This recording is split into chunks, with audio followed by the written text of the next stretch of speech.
Blues para un planeta rojo.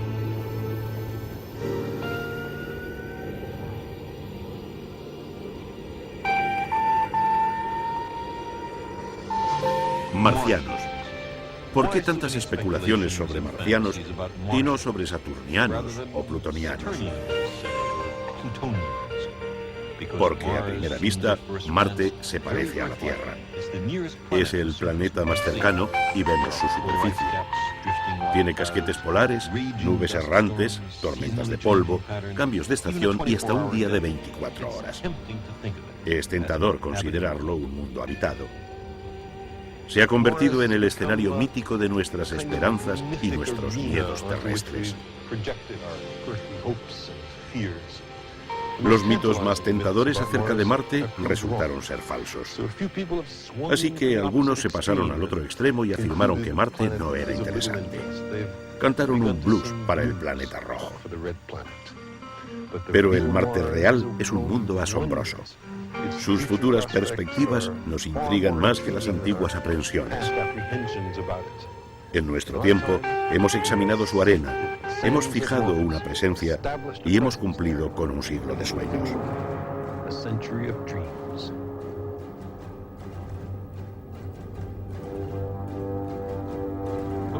El sueño más asombroso fue el de H.G. Wells, quien en 1897 escribió La Guerra de los Mundos. Nadie hubiera creído a finales del siglo XIX que este mundo era observado afanosa y detenidamente por seres superiores al hombre, pero tan mortales como él.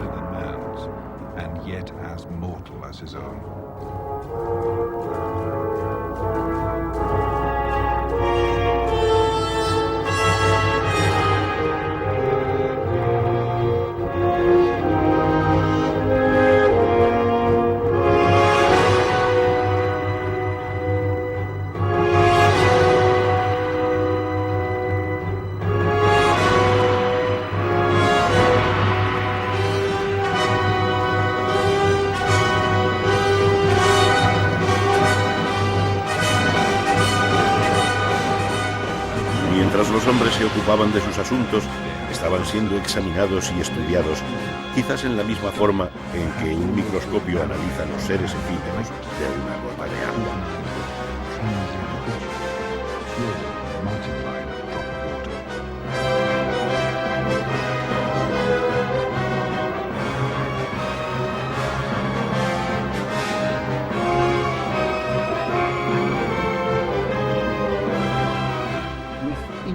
Con complacencia infinita, los hombres iban y venían haciendo sus tareas, serenos por su seguridad de dominar la materia. Es posible que los infusorios bajo el microscopio hagan lo mismo.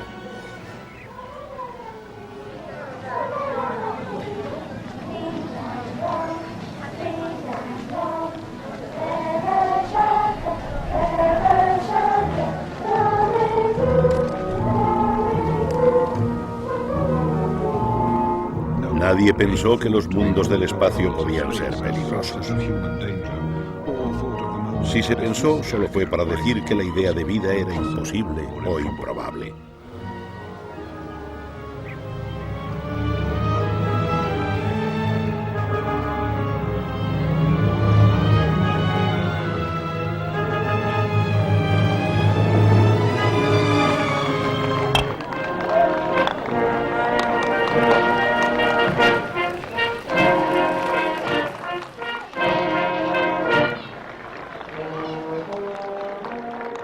Es curioso recordar la forma de pensar del pasado.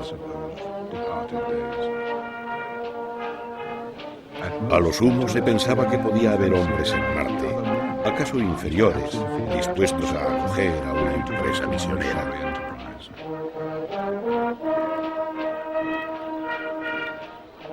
Pero en el espacio, seres inteligentes, fríos e incompasivos, nos miraban con codicia y trazaban lentamente sus planes contra nosotros.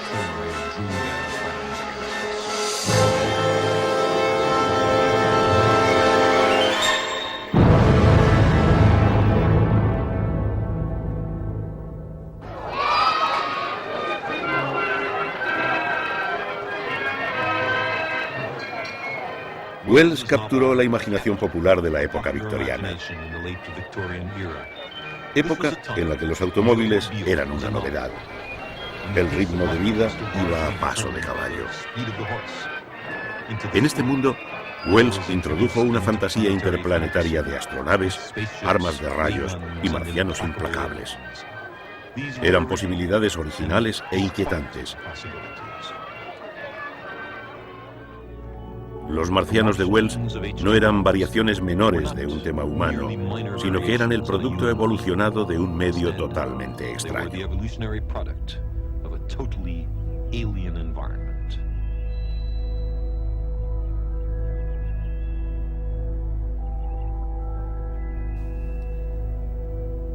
$40 años después, esta fantasía aún pudo asustar a millones de americanos temerosos de una guerra al ser radiodifundida por Orson Welles.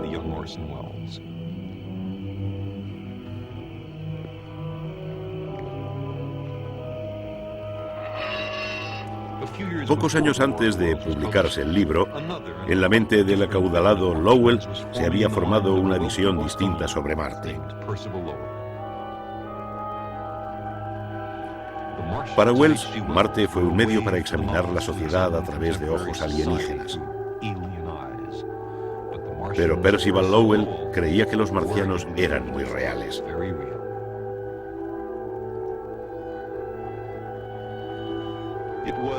De aquí surgieron las declaraciones más elaboradas a favor de la existencia de vida en Marte.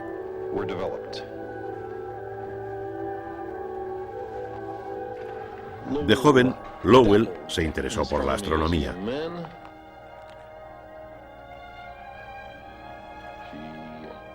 Se marchó a Harvard.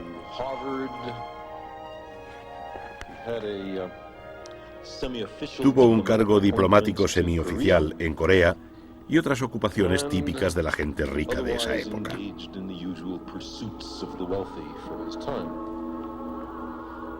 Pero el amor de toda su vida fue el planeta Marte. Lowell se conmovió por el anuncio que hizo en 1877 el astrónomo italiano Schiaparelli sobre la existencia de canali en Marte. Schiaparelli había informado durante un acercamiento de Marte a la Tierra que había una red intrincada de líneas rectas que cruzaban las áreas brillantes de Marte.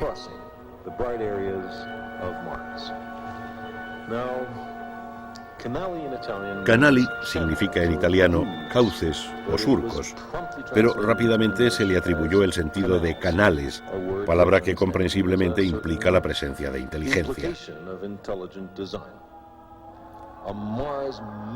La martemanía se apoderó de Europa, de América y también de Percival Lowell. En 1892, cuando su vista ya fallaba, Schiaparelli anunció que abandonaba la observación de Marte. Lowell resolvió continuar el trabajo.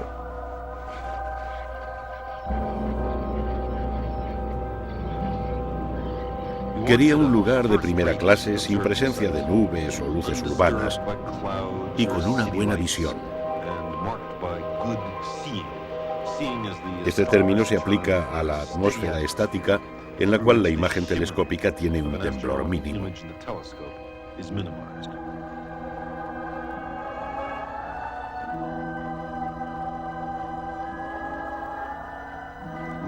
Lowell erigió su observatorio lejos de casa, en la colina de Marte, aquí, en Flagstaff, Arizona.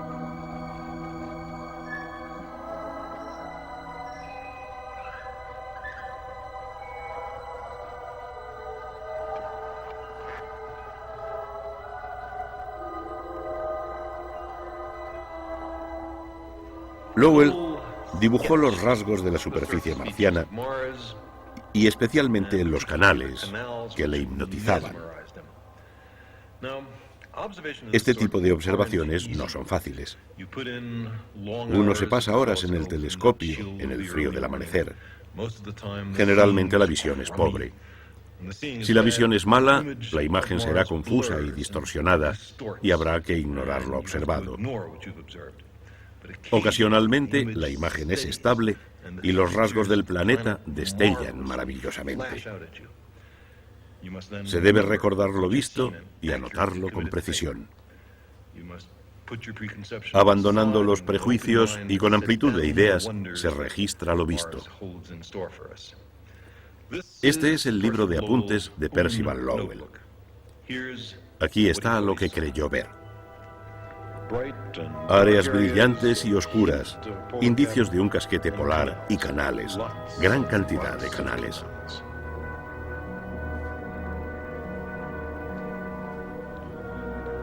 Lowell creyó ver que el globo era circundado por una red de grandes acequias de riego que llevaba agua desde los polos a los sedientos habitantes ecuatoriales.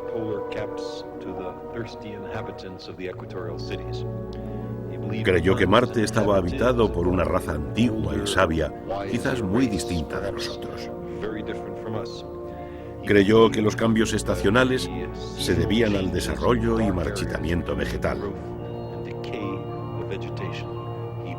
Creyó que Marte era como la Tierra. En definitiva, creyó demasiado.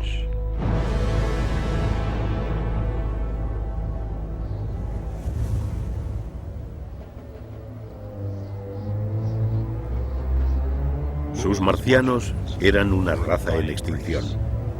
Sus ciudades, antes colosales, ahora eran ruinas. Creyó que el clima estaba cambiando, que la preciada agua se acababa, que el planeta se convertía en un desierto. Que los canales eran un intento desesperado, un esfuerzo de ingeniería heroico por conservar el agua. Pero su tecnología, superior a la nuestra, era inadecuada para detener la catástrofe planetaria.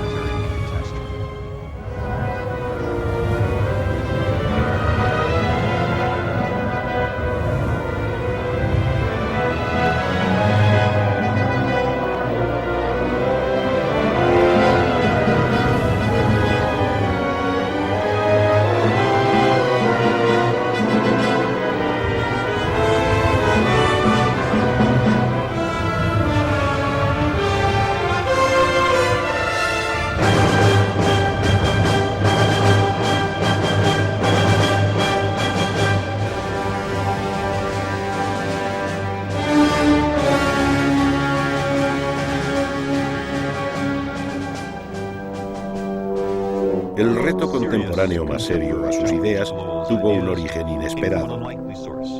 El biólogo A.R. Wallace, codescubridor de la evolución por selección natural.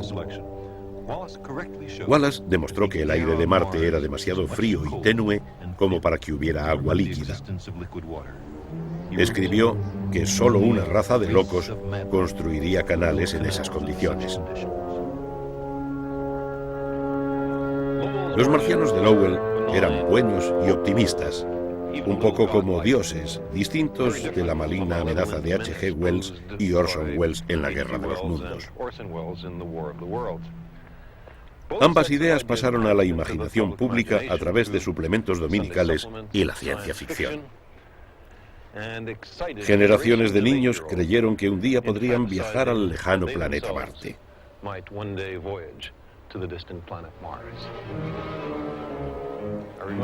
Yo leía con fascinación las novelas de Edgar Rice Burroughs. Viajaba con John Carter, un aventurero de Virginia, a Barsoom, nombre que daban a Marte sus habitantes. Vagaba entre las bestias de carga llamadas Thoth. Conquistaba a la bella Deja, princesa de Helio, y ayudaba a un luchador verde de 3 metros llamado Tars, mientras las lunas de Marte paseaban por lo alto en una noche estival de Barsoom.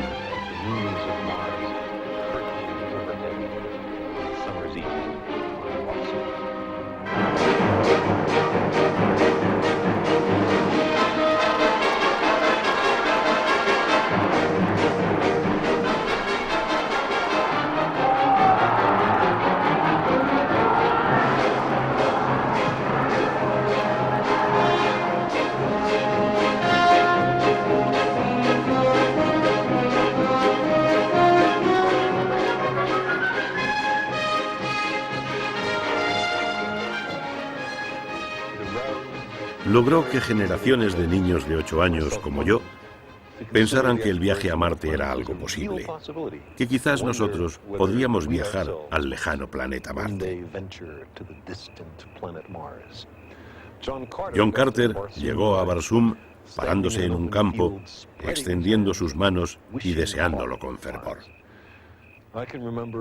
Recuerdo haber pasado muchas horas de mi infancia con los brazos extendidos en el crepúsculo del campo, rogando a lo que creía que era Marte para que me llevara. Nunca funcionó. Tenía que haber medios mejores. Y lo sabía. El camino a Marte lo inició un niño que amaba los cohetes.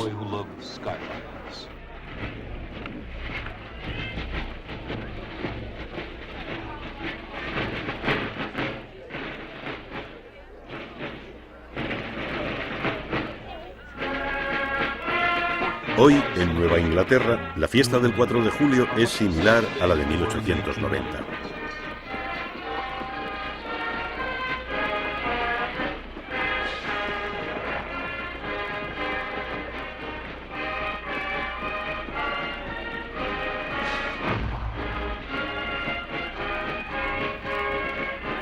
Entonces, como ahora, lo más destacado eran los fuegos artificiales.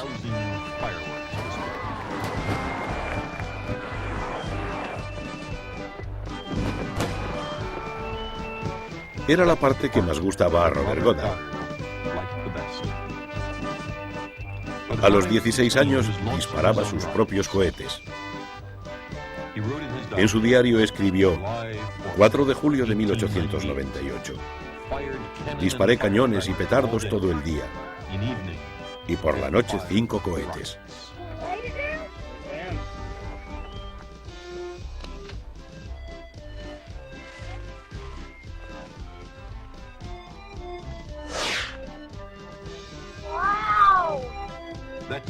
En ese año, la Guerra de los Mundos apareció en el Boston Post.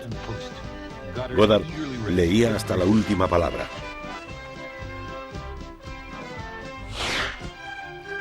Los periódicos también hablaban de las conjeturas del profesor Lowell, a cuyas charlas asistió Goddard posteriormente.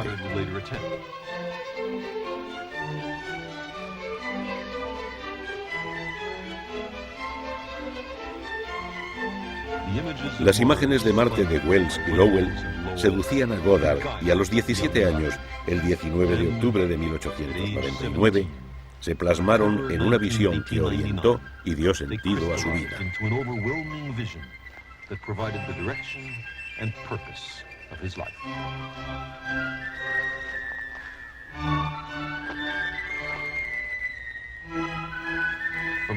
En las altas ramas de un viejo cerezo familiar, vio la forma de hacer algo más que especulaciones sobre Marte.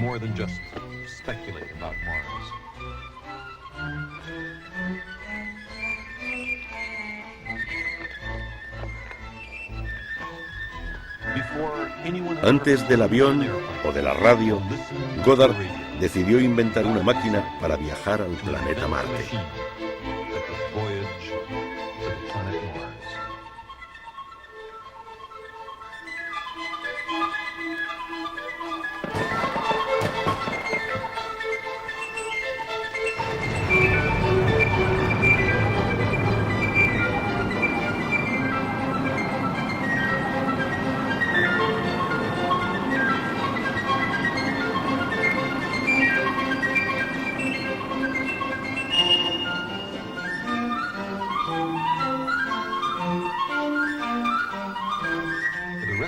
Durante el resto de su vida, conmemoró ese día como el aniversario del nacimiento de su gran sueño.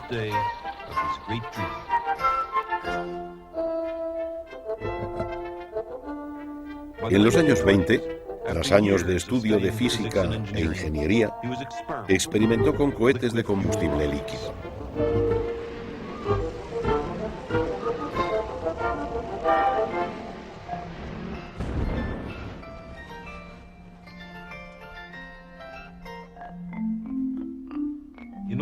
Para lograr un cohete que volara a gran altitud, Goddard creó los principios de una nueva tecnología. Inventó los componentes básicos que impulsan, estabilizan y guían los cohetes modernos.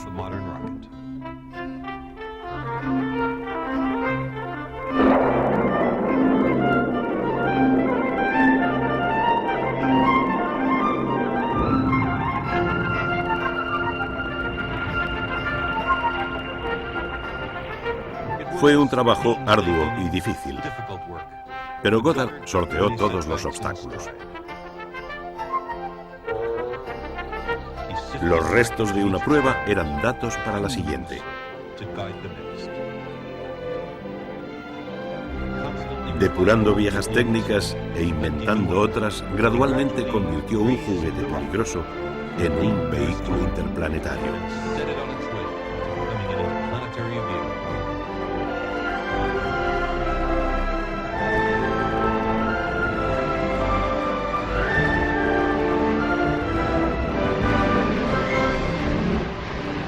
Goddard murió en 1945. Aún no se había lanzado ningún cohete. Aunque Marte era su objetivo, Goddard sabía que sería ridiculizado. En público hablaba de un objetivo más modesto: viajar a la Luna.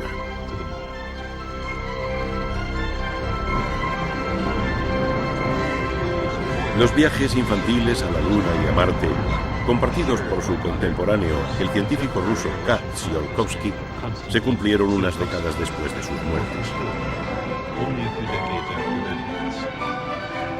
Sin embargo, el primer planeta explorado por un cohete fue la Tierra.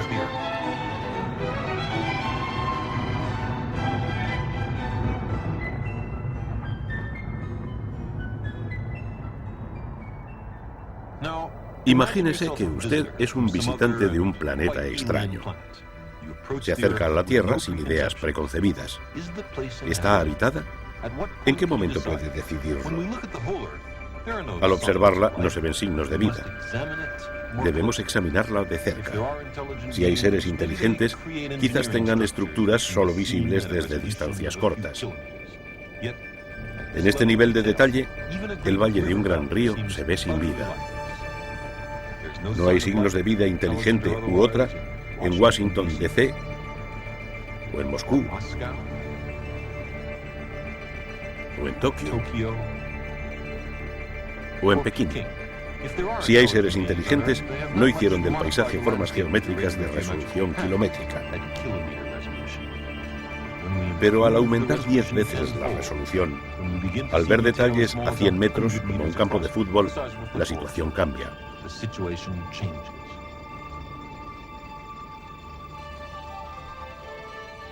De pronto muchos lugares parecen cristalizarse, revelando intrincadas formas como rectas, cuadrados, rectángulos y círculos.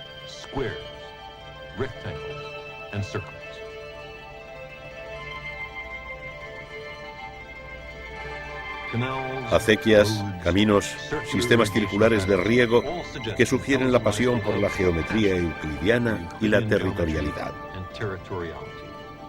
A esta escala se distingue la vida inteligente en Boston, Washington y Nueva York. A 10 metros descubrimos también que a los terrícolas les gusta edificar.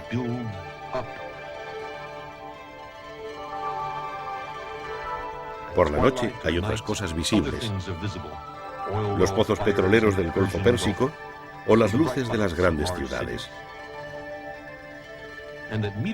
A 1 metro distinguiremos seres individuales: focas en bancos de hielo o gente esquiando. La vida inteligente se manifiesta primero a través de construcciones con regularidad geométrica. Si los canales de Lowell existieran, sería convincente que el planeta estuviera habitado. Pero no hay ningún canal.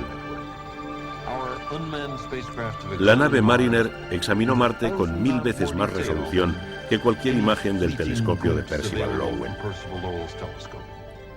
Sin duda, sus canales eran de origen inteligente. La pregunta era, ¿de qué lado del telescopio estaba la inteligencia? Las emociones fuertes nos hacen propensos al autoengaño. Aun sin los canales, la exploración de Marte evoca el tipo de éxtasis que debieron sentir Colón o Marco Polo.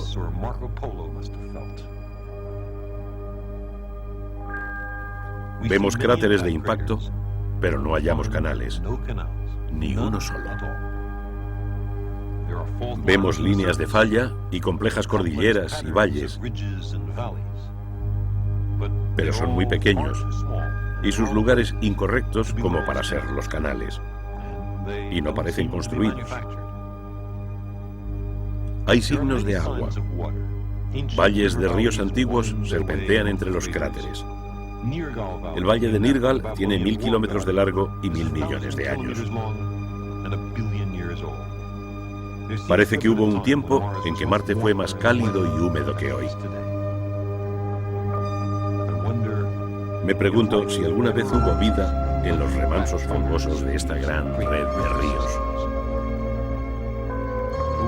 Las aguas corrían mientras se formaban los volcanes de la meseta Tarsis.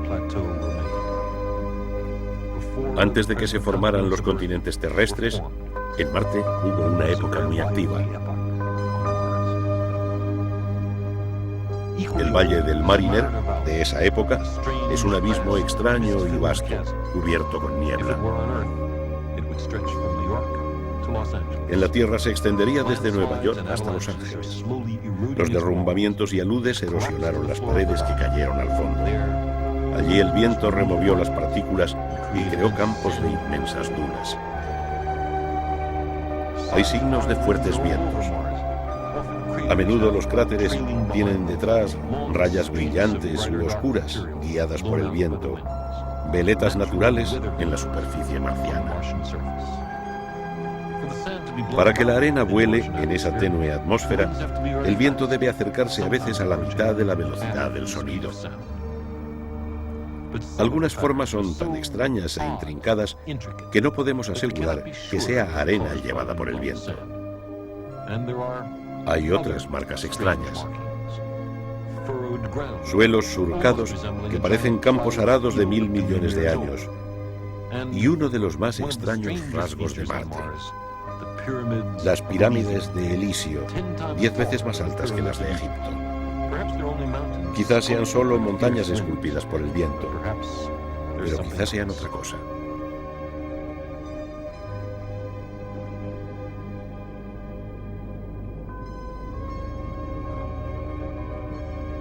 Qué maravilloso sería deslizarse sobre la superficie, volar sobre el monte Olimpo, el volcán más grande conocido en el sistema solar. La superficie marciana tiene la misma extensión que la terrestre. Pasará mucho tiempo antes de que Marte sea íntegramente explorado. El único canal de Lowell que se corresponde con algo real es el Valle del Mariner. Con un largo de 5000 kilómetros, es difícil no verlo aún desde la Tierra. El Gran Cañón de Arizona encajaría en uno de sus subafluentes menores. Algún día viajaremos por los corredores del Valle del Mariner.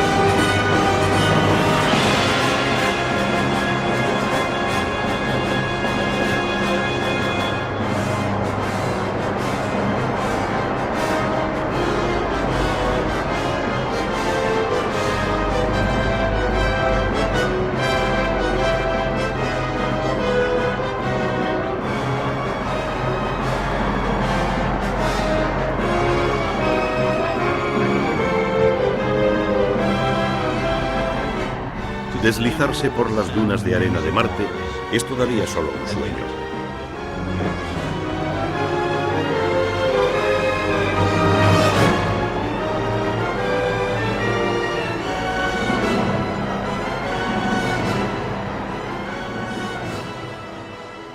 Pero de hecho, hemos enviado robots emisarios a Marte. Sus nombres son Viking 1 y Viking 2. El problema era dónde descender. Sabíamos que los volcanes de Tharsis eran muy altos. La tenue atmósfera no soportaría un descenso en paracaídas. El gran valle del Mariner era muy tosco e impredecible. En el casco polar no se conservaría el calor de la planta de energía nuclear. Había lugares fascinantes, pero eran muy altos, o muy ventosos, o muy duros, o muy blandos, o accidentados, o muy fríos. Nos preocupaba la seguridad del descenso. Quizás nos preocupaba demasiado. Finalmente elegimos dos lugares. Uno, llamado con optimismo Utopía, para el Viking 2. Y otro a 8.000 kilómetros, no lejos de la confluencia de 4 grandes canales, para el Viking 1, llamado Chryse, en griego Tierra del Oro.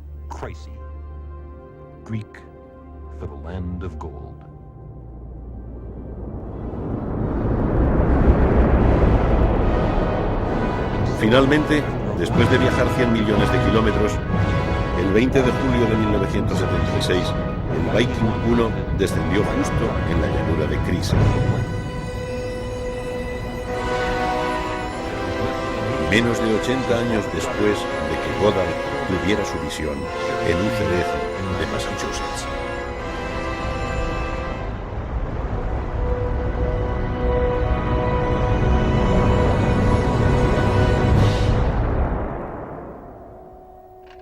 Tras hibernar un año, durante su viaje interplanetario, el Viking despertó en otro mundo. Lo primero que hizo fue llamar a casa para avisar que había llegado. Comenzó a activarse siguiendo instrucciones previas. Primero, sacó un dedo para medir los vientos. Luego, flexionando el brazo, lanzó un guante protector. A continuación se preparó para oler el aire y probar la tierra. Finalmente, abrió los ojos para mirar su nuevo ambiente.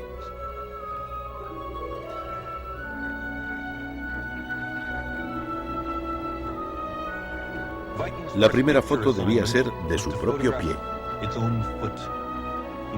Si se iba a hundir en la arena movediza, queríamos saberlo antes de su desaparición. En la Tierra, esperábamos ansiosos las primeras imágenes. La imagen se formó con trazos verticales, línea por línea, hasta que con alivio vimos el pie firmemente asentado en el suelo. Esta fue la primera imagen jamás recibida de la superficie de Marte.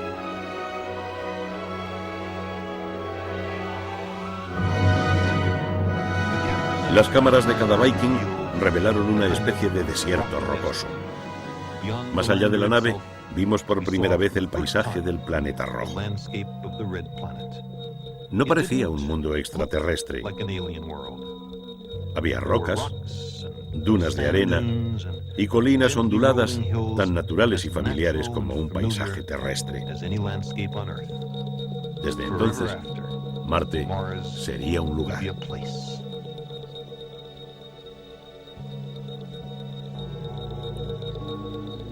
La atmósfera tenía una densidad de menos de un 1% de la nuestra y era básicamente de CO2. Había algo de nitrógeno, argón, vapor de agua y oxígeno. Casi no había ozono, así que no había protección contra la luz solar ultravioleta. Los días más cálidos eran definitivamente fríos y por la noche había menos de 100 grados centígrados bajo cero. En invierno, una fina capa de escarcha cubría la superficie.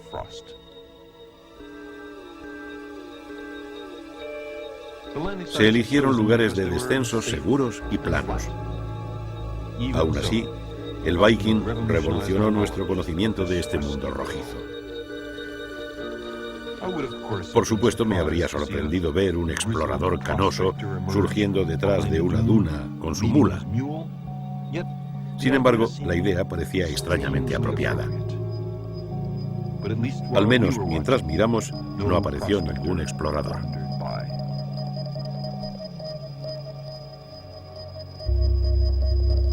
Estudiamos con sumo cuidado cada imagen transmitida, pero no había rastro de los canales de Barasum, ni princesas sensuales, ni luchadores verdes de 3 metros, ni Thoughts, ni huellas, ni siquiera un cactus o una rata canguro. Quizás había vida dentro de las rocas o bajo el suelo. De ser así, no había dejado rastros.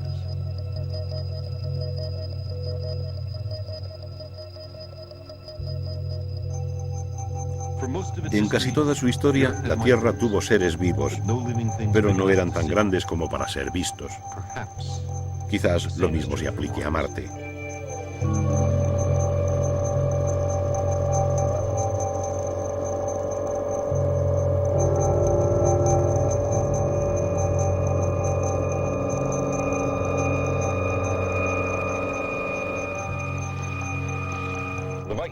El Viking es una máquina muy bien instrumentada y diseñada. Extiende la capacidad humana a paisajes distintos y extraños. Para algunos criterios es casi tan listo como un saltamontes. Para otros, inteligente como una bacteria. No son comparaciones humillantes. La evolución de la bacteria tardó cientos de millones de años. Y la del saltamontes miles de millones. Con muy poca experiencia en esto hemos progresado bastante. Tanto en Crise como en Utopía, empezamos a cavar en las arenas de Marte. En una escala muy pequeña, esas fosas son el primer trabajo de ingeniería humana en otro mundo.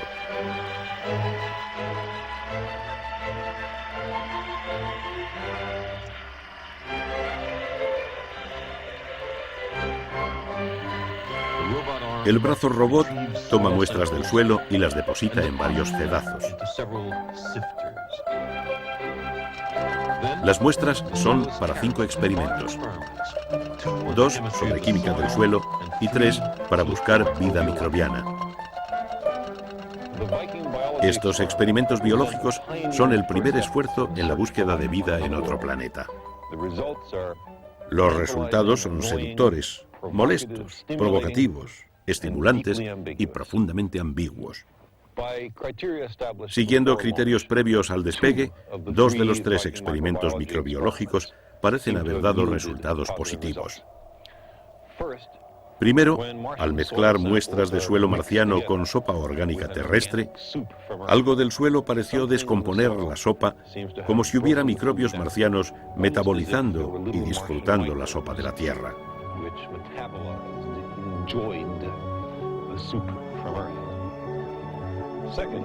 Segundo, cuando los gases terrestres se mezclaron con suelo marciano, los gases se combinaron químicamente con el suelo como si hubiera microbios capaces de generar materia orgánica a partir de gases atmosféricos.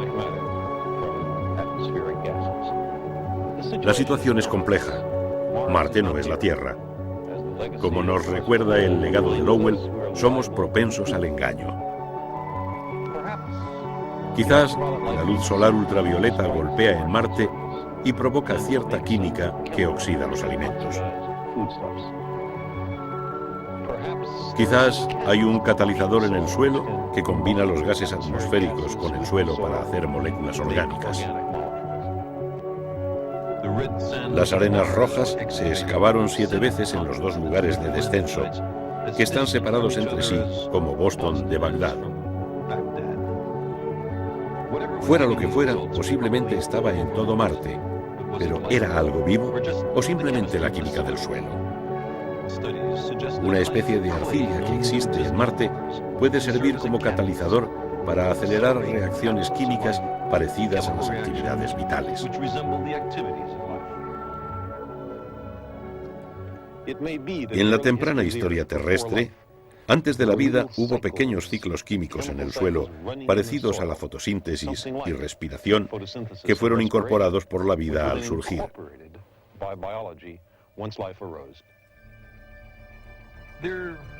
Podría haber vida en lugares distintos a los dos examinados. O quizás haya una vida muy distinta en todo Marte. La vida es solo química, lo suficientemente compleja como para permitir la reproducción y evolución. ¿Alguna vez hallaremos un espécimen vivo basado no en moléculas orgánicas, sino en algo distinto, más exótico? Los experimentos mostraron que el suelo marciano no tiene restos orgánicos de seres vivos. Quizá su química reactiva haya destrozado moléculas orgánicas basadas en el carbono. O quizá no haya vida en Marte y todo sea solo una curiosa química del suelo. O quizás haya vida, pero no tan basada en la química orgánica como la nuestra. Personalmente, no creo que sea algo muy probable. Soy un chauvinista del carbono. Lo admito. El carbono es muy abundante en el cosmos y produce moléculas orgánicas complejas excelentes para la vida. Y soy un chauvinista del agua. Es un solvente ideal para las moléculas orgánicas y permanece líquida en un amplio rango de temperaturas. Pero a veces me pregunto, ¿es posible que mi cariño por estos materiales se deba a que estoy compuesto de ellos? ¿Estamos basados en carbono y agua porque eran abundantes en la Tierra al surgir la vida? ¿La vida en otro lugar se puede basar en otra cosa? Soy un conjunto de moléculas orgánicas llamado Carl Sagan. Usted es un conjunto casi idéntico, pero con distinta etiqueta. Pero, ¿es eso todo? ¿Solo hay moléculas por aquí? Algunos creen que esta idea es humillante para la dignidad humana. Para mí, es sublime y regocijante descubrir que vivimos en un universo que permite la evolución de máquinas moleculares intrincadas y sutiles como nosotros.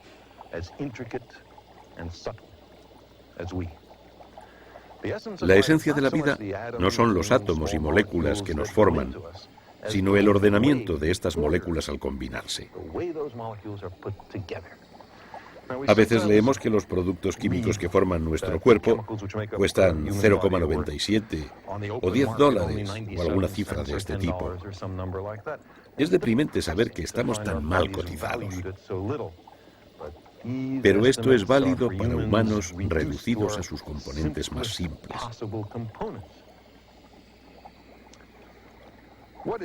¿Qué son todas estas cosas que hay aquí? Son exactamente los átomos que constituyen el cuerpo humano en sus proporciones exactas. Estamos hechos principalmente de agua, que casi no cuesta nada. El carbono se cotiza como el carbón.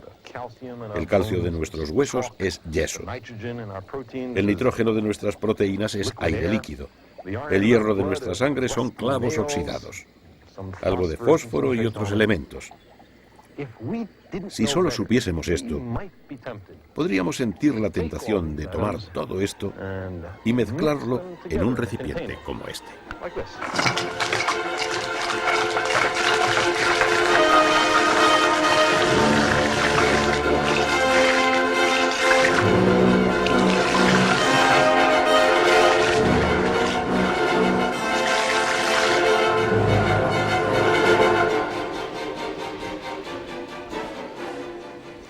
Y batimos.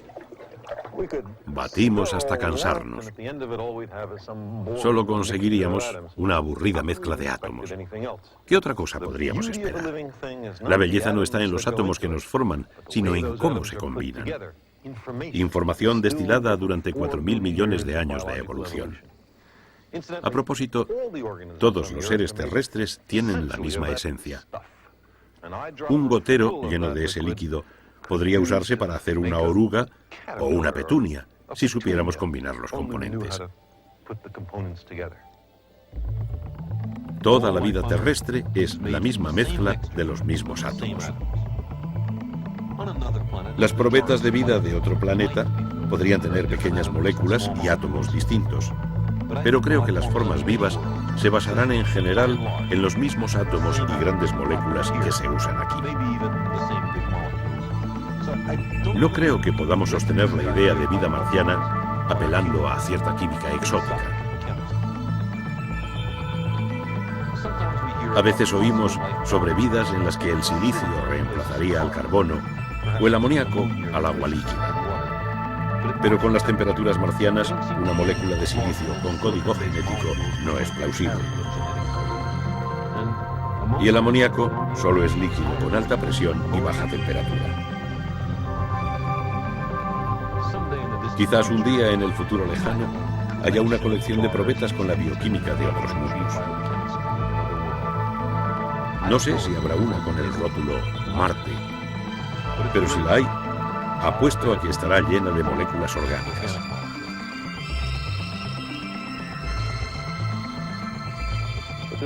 Hay otra forma de buscar vida en Marte, de alcanzar los hallazgos y regocijos que promete este medio heterogéneo. A diferencia del saltamontes, el Viking no puede moverse. Descendimos en lugares monótonos. Pero los firmes hallazgos científicos e indicios que dio el Viking indican que hay lugares de Marte mucho más interesantes. Necesitamos un vehículo capaz de realizar experimentos biológicos y químicos avanzados, que descienda en un lugar seguro y pueda ir a sitios de interés.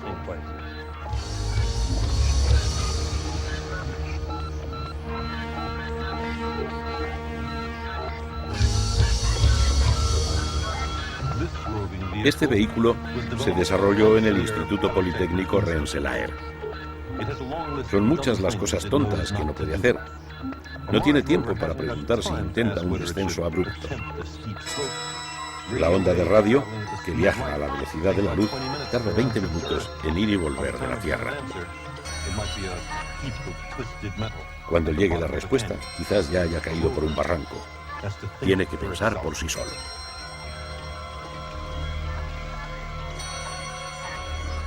Imagínense un vehículo con ojos láser lleno de instrumentos sofisticados, brazos catadores, microscopios y cámaras de TV deambulando por el paisaje marciano.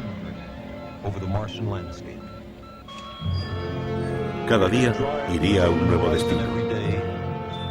Un punto distante al amanecer podría ser tangible al anochecer.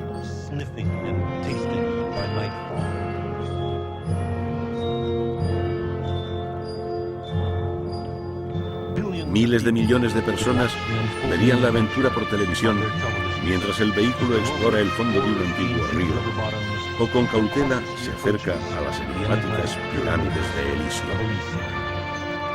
Empezaría una nueva época de descubrimientos.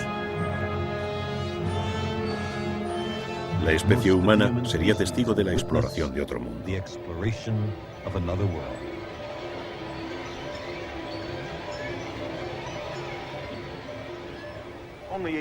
Hace 80 años, lo más cercano a Marte era la imagen trémula y diminuta de un telescopio de Arizona. Nuestros instrumentos actuales se posaron en el planeta. El Viking es el legado de H.G. Wells, Percival Lowell y Robert Goddard. La ciencia es una cooperativa a lo largo de las generaciones. Cuando nos permite ver el lado lejano de un nuevo horizonte, recordamos a nuestros antecesores y también lo vemos en su nombre. En cada Viking hay un micropunto que en letra muy pequeña tiene los nombres de 10.000 personas responsables de este gran logro.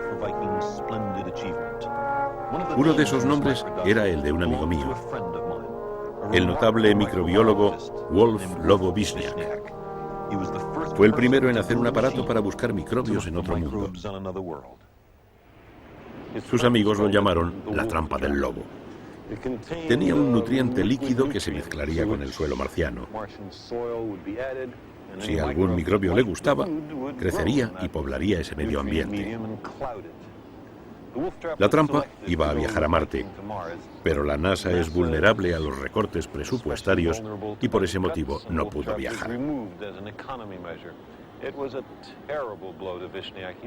Fue un golpe terrible para Wisniak.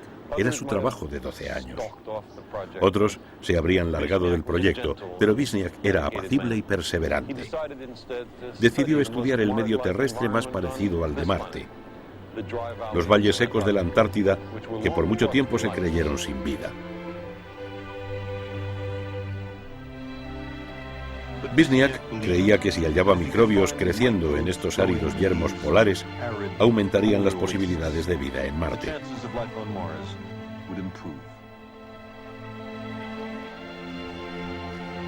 En noviembre de 1973, Wisniak fue dejado en un valle remoto de Asgard, en la Antártida. Sembró cientos de pequeños colectores de muestras, versiones simples de las pruebas microbiológicas del Viking. El 10 de diciembre salió a recoger unas muestras y nunca más regresó. Merodeó por un área inexplorada. Aparentemente resbaló en el hielo y cayó más de 100 metros. Quizás algo llamó su atención, un probable hábitat para microbios o una mancha verde donde no debía haberla. Su último apunte fue: Estación 202 recuperada, 22 horas 30. Temperatura del suelo, menos 10 grados. Temperatura del aire, menos 16 grados. Había sido una temperatura típica del verano en Marte. Algunas muestras fueron recogidas y sus colegas descubrieron que hay vida en esos valles, que la vida es más tenaz que lo imaginado. Este hecho puede ser muy importante para la historia futura de Marte.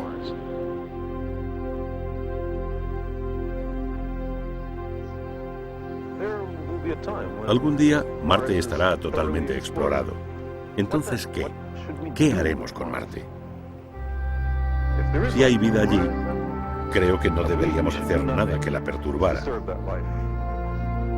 Marte sería de los marcianos, aun si estos fueran microbios. Pero supongamos que no hubiera vida. ¿Podríamos de alguna forma vivir allí? ¿Hacerlo habitable como la Tierra? ¿Dar forma de tierra a otro mundo?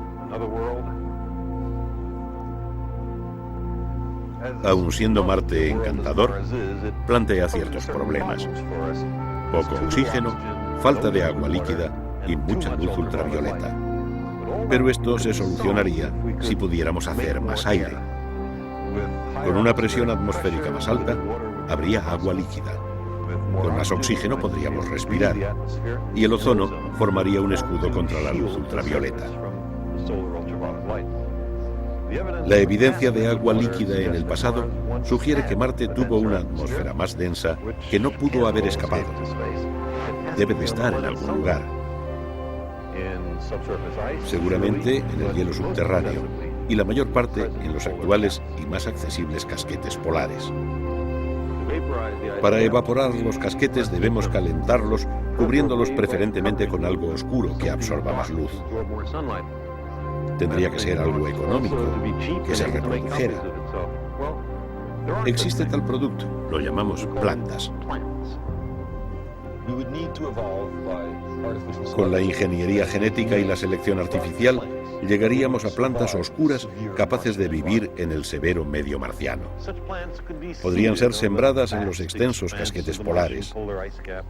Echarían raíces, crecerían, liberarían oxígeno, oscurecerían la superficie, fundirían el hielo y liberarían a la antigua atmósfera de su largo cautiverio. Podría existir un jardinero marciano, robot o humano, cuyo trabajo en el desierto helado solo beneficiaría a futuras generaciones. Llevaría cientos o miles de años.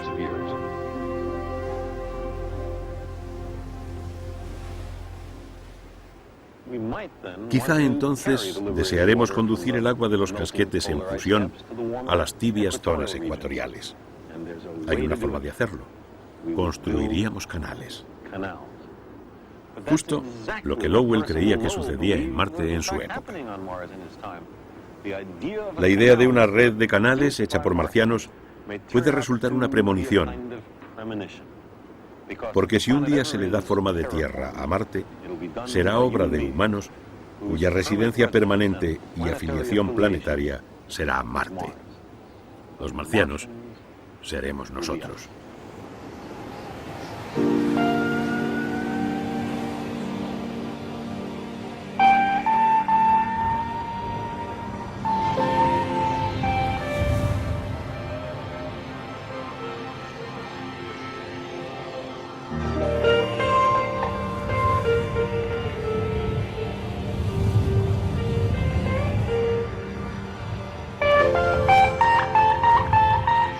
Cosmos, suplemento. Hoy Marte es importante para nuestro medio ambiente. Su superficie antiséptica es una lección sobre lo que sucede si no hay capa de ozono. Las tormentas de polvo y el ulterior enfriamiento superficial sirvieron para descubrir el invierno nuclear. El catastrófico cambio climático puso fin a la guerra nuclear. Aunque no tuviéramos espíritu aventurero, aún así tendría sentido apoyar la exploración de Marte.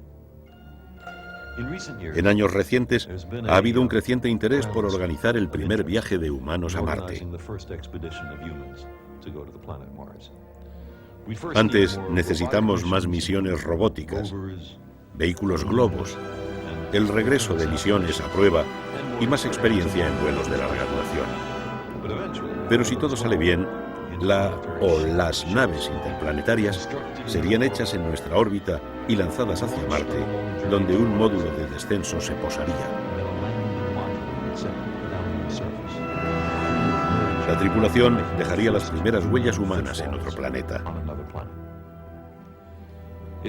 Por supuesto, no será tan caro si varios países comparten el costo. Creo que el punto crucial sería saber a qué necesidades debemos dar prioridad.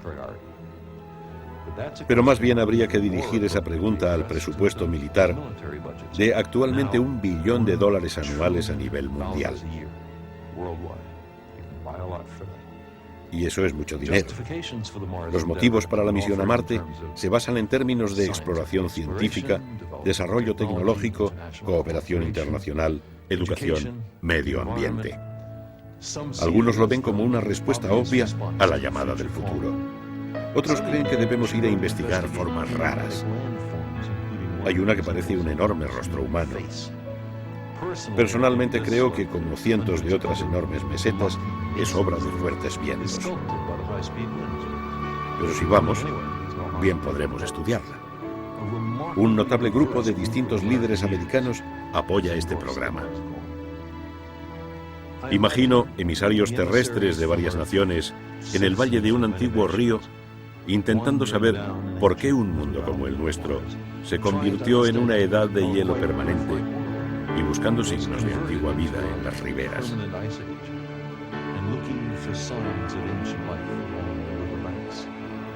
A la larga, la trascendencia de la misión sería nada menos que la conversión de la humanidad en una especie multiplanetaria.